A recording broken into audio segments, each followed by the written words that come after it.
يواجه الهلال نظيره الغرافة القطرية في مباراة من العيار الثقيل ستجمع الفريقين على ملعب المملكة أرينا في إطار منافسات الجولة الرابعة من دوري أبطال آسيا للنخبة.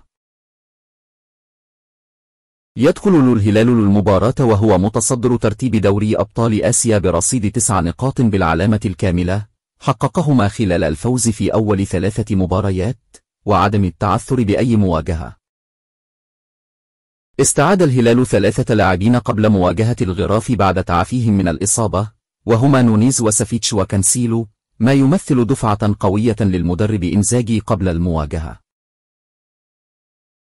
بينما في الجهة المقابلة يسعى فريق الغرافة القطري لتحقيق الفوز وحصد ال3 نقاط لأجل تعويض الهزيمة الماضية أمام الأهلي السعودي، ومن خلالها يحتل المركز الثامن برصيد 3 نقاط فقط.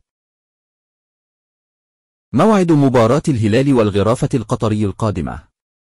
ولمن يبحث عن موعد وتوقيت المباراة المرتقبة بين الهلال والغرافة في دوري أبطال آسيا، ستنطلق يوم الاثنين القادم في تمام الساعة 9:15 مساء بتوقيت مكة المكرمة والدوحة، والساعة 8:15 مساء بتوقيت القاهرة.